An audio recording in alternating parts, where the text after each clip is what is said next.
Assalamualaikum warahmatullahi wabarakatuh. Perkenalkan, saya Adina Nur Aziza selaku orang pertama dari kelompok 1 akan menjelaskan tentang pendahuluan dari artikel kami yang berjudul Pengaruh Pemberian Kredit Terhadap Pendapatan Pedagang Kecil yang dimulai dari latar belakang. Kesejahteraan rakyat dan keadilan sosial merupakan hal yang utama dan merupakan cita-cita bangsa Indonesia. Sebagaimana tercantum dalam pembukaan Undang-Undang Dasar 1945 pada alinea keempat yang berbunyi, untuk memajukan kesejahteraan umum, mencerdaskan kehidupan bangsa, dan ikut melaksanakan ketertiban dunia yang berdasarkan kemerdekaan, perdamaian abadi, dan keadilan sosial. Di setiap daerah tentunya memiliki banyak sekali potensi-potensi yang bisa dikembangkan, terlebih dalam sektor perekonomian.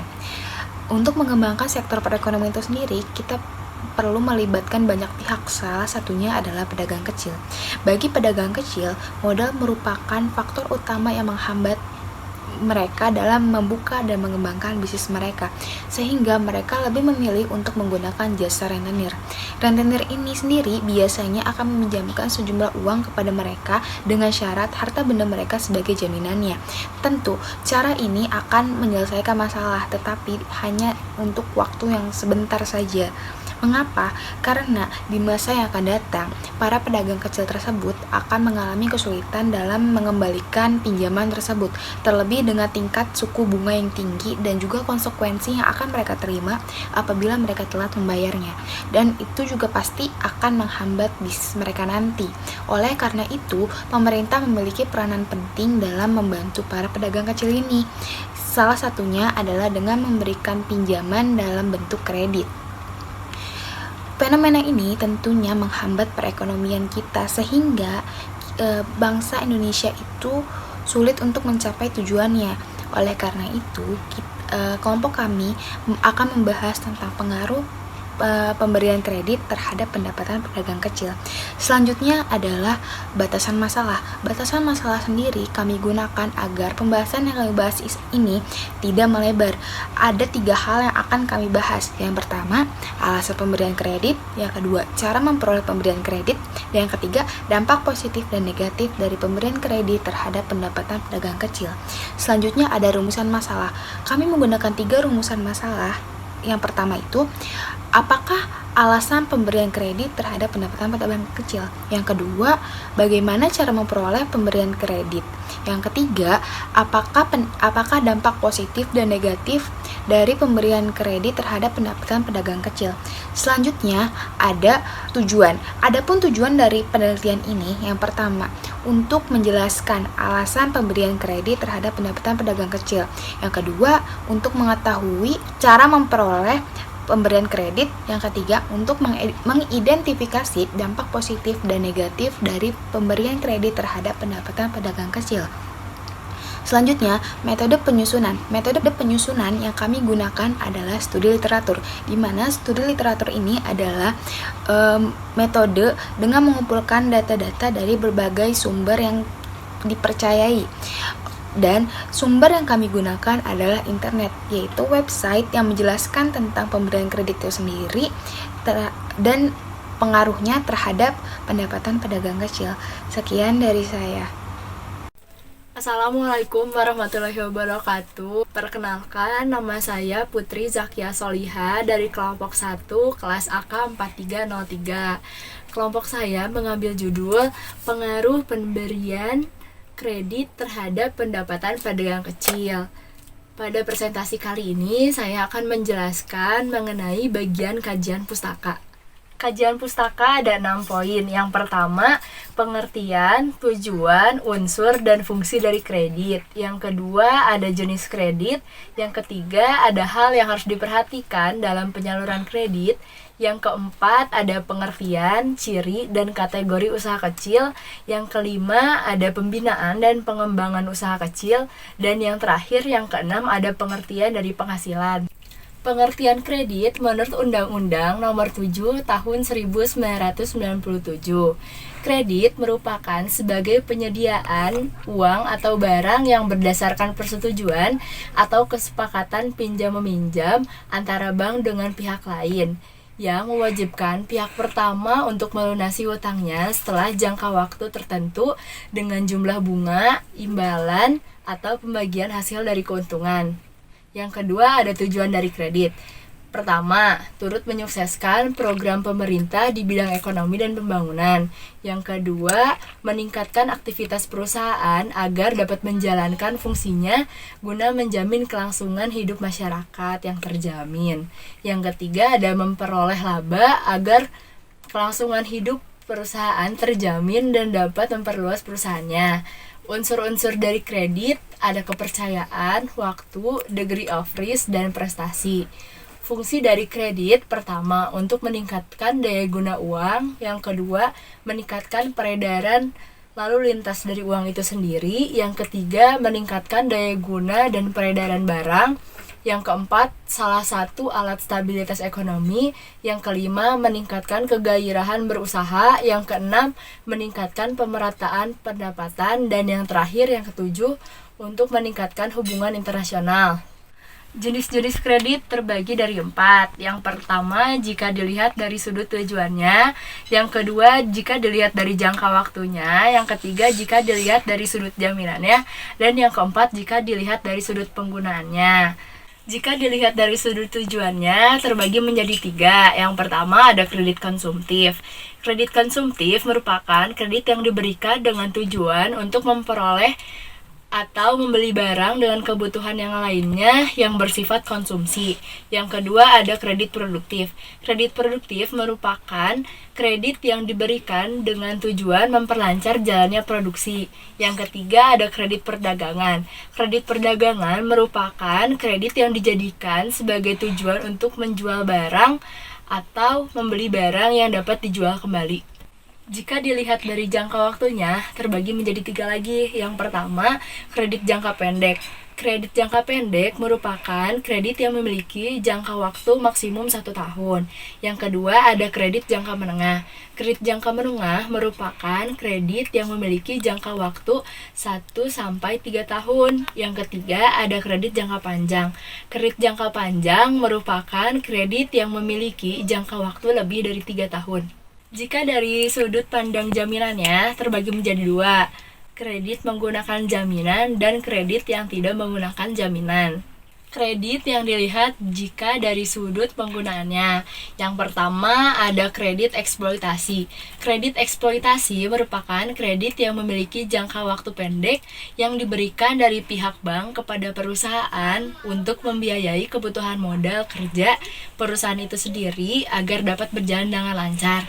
Yang kedua, kredit investasi. Kredit investasi merupakan kredit jangka menengah atau jangka panjang yang diberikan dari bank kepada perusahaan untuk menanamkan modal atau investasi.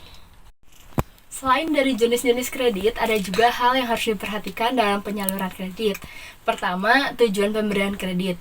Tujuan pemberian kredit kepada pedagang kecil yaitu untuk meningkatkan produktivitas mereka dan menambah kesempatan kerja ataupun lapangan kerja. Yang kedua, ada prioritas dan persyaratan kredit.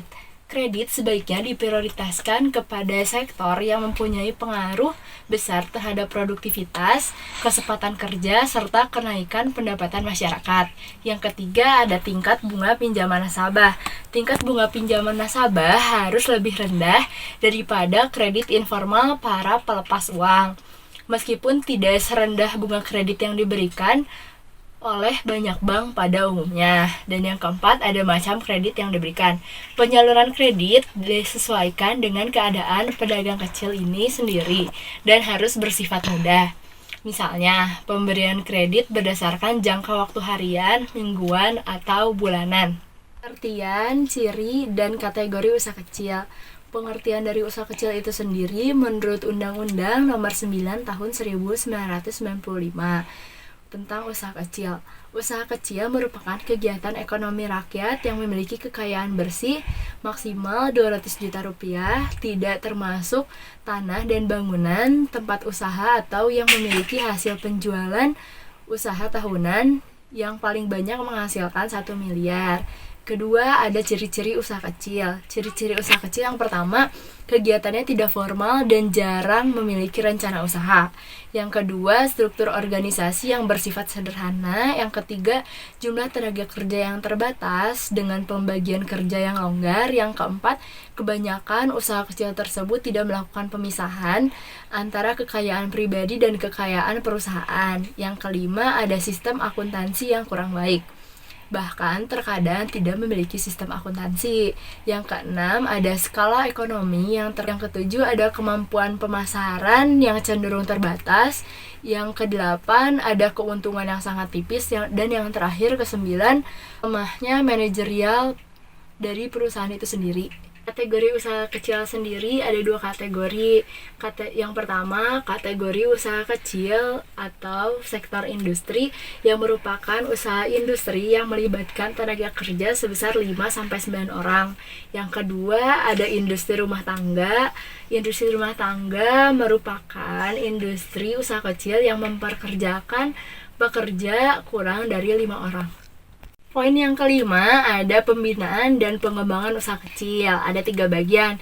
Yang pertama, pemberian bimbingan serta bantuan untuk menumbuhkan dan meningkatkan kemampuan usaha kecil agar menjadi usaha yang tangguh dan mandiri. Yang kedua, diarahkan untuk mewujudkan pengusaha kecil yang tangguh serta mampu menjadi kekuatan ekonomi rakyat dan memperkokoh struktur perekonomian nasional.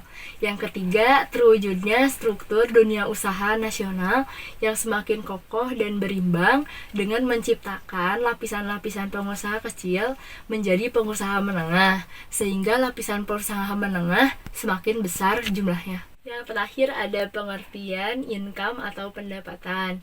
Menurut buku PSAK nomor 23 tahun 1945, penghasilan atau income merupakan suatu penambahan aktiva atau penurunan kewajiban yang mengakibatkan kenaikan ekuitas yang tidak berasal dari kontribusi penanaman modal. Sekian presentasi dari saya mengenai bagian kajian pustaka. Untuk bagian selanjutnya akan dijelaskan oleh teman saya. Terima kasih. Wassalamualaikum warahmatullahi wabarakatuh. Assalamualaikum warahmatullahi wabarakatuh. Perkenalkan, nama saya Musof Murata Negara. Jadi kelompok kami mengambil tema penelitian yaitu atau judul penelitian pengaruh pemberian kredit terhadap pendapatan pedagang kecil. Nah, pada kesempatan kali ini saya akan menjelaskan dan mempresentasikan tentang analisa pengaruh pemberian kredit terhadap pendapatan pedagang kecil. Langsung saja kita mulai.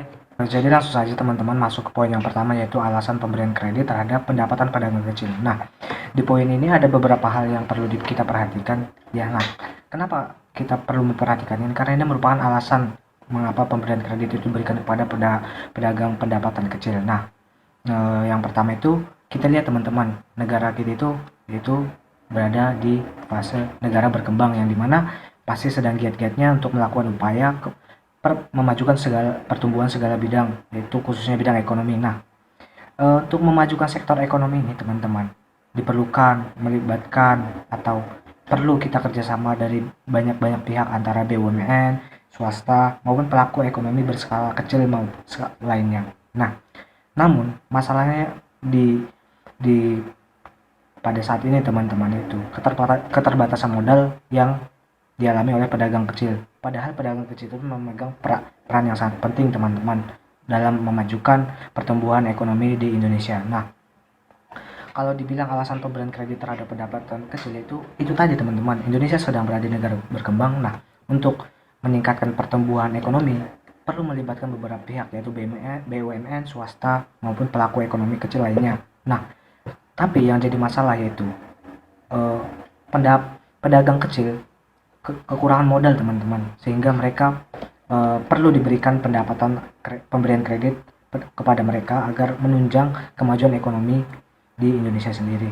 Nah, untuk alasannya begitu teman-teman. Nah, jadi setelah kita mengetahui alasan pemberian kredit terhadap pendapatan pedagang kecil, maka kita juga harus masuk ke poin kedua, yaitu cara memberikan pedagang kecil tersebut pemberian kredit. Nah, jadi ada caranya sesuai prosedur nih teman-teman.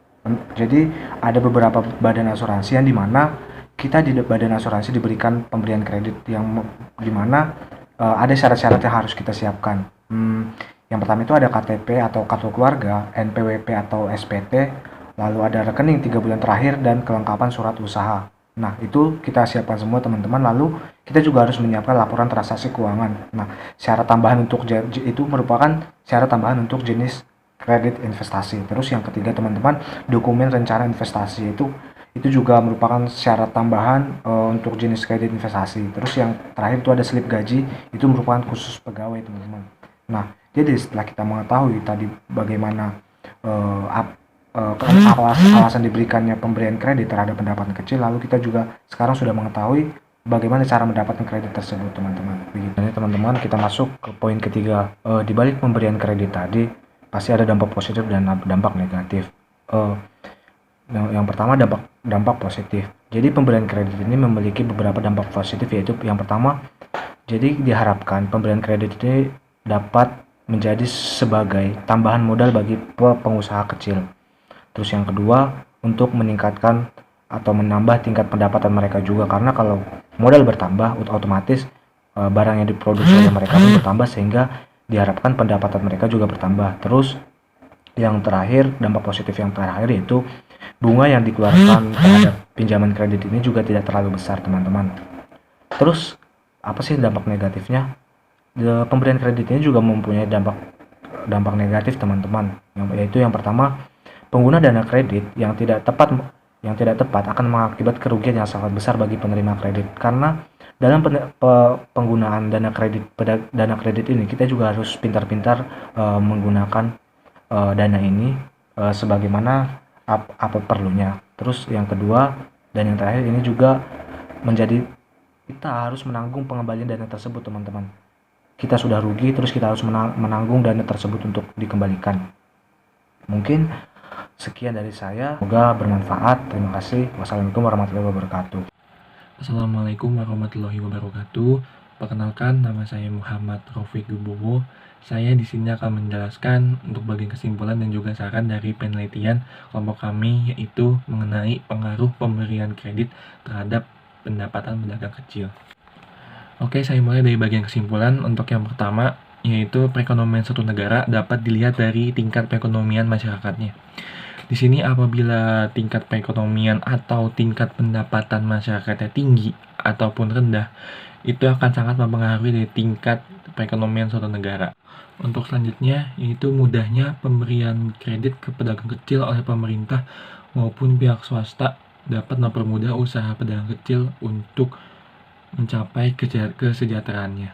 Di sini peran pemerintah dan juga peran pihak swasta sangat besar dalam mempermudah usaha pedagang kecil untuk mencapai kesejahteraannya. Di sini pihak swasta dan juga pihak pemerintah dapat memberikan bantuannya seperti mempermudah pemberian kredit dan juga memberikan lebih banyak pilihan kredit yang dapat dipilih oleh pedagang kecil untuk mempermudah usahanya untuk lebih besar lagi dan juga mencapai kesejahteraannya. Untuk selanjutnya yaitu bentuk permodalan itu bisa banyak, contohnya bisa investasi, bisa modal kerja, dan juga bentuk maupun jenis bantuan permodalan lainnya. Di sini apabila ada begitu banyak bentuk pemodalan itu, pedagang kecil itu bisa memilih mana yang sesuai dengan apa yang mereka butuhkan, sesuai dengan apa usaha mereka, dan juga sesuai dengan kapabilitas mereka. Selanjutnya, adanya pemberian kredit serta modal yang tinggi diharapkan meningkatkan pendapatan tiap bulannya dan mengurangi beban bunga yang terlalu besar. Di sini peran pihak pemerintah dan pihak swasta dengan mempermudah pemberian permodalan dan juga memberikan banyak pilihan permodalan, itu otomatis akan meningkatkan pendapatan pedagang kecil dan juga mengurangi beban bunga yang akan mereka dapatkan tiap bulannya ataupun tiap tahunnya. Saya akan menjelaskan mengenai saran. Saran di sini saya bagi dua, ada saran bagi pemerintah dan juga saran bagi pedagang kecil. Yang pertama, saran bagi pemerintah lebih memperhatikan pedagang kecil yang membutuhkan kredit atau modal bagi usahanya. Di sini pemerintah tuh harus lebih selektif lagi. Mana sih yang lebih membutuhkan bantuan permodalan ini dan juga mana yang tidak. Untuk yang kedua, saran bagi pemerintah yaitu bantuan yang diberikan oleh pemerintah bisa dengan memberikan lebih banyak pilihan produk kredit ataupun mempermudah persyaratan pemberian kredit.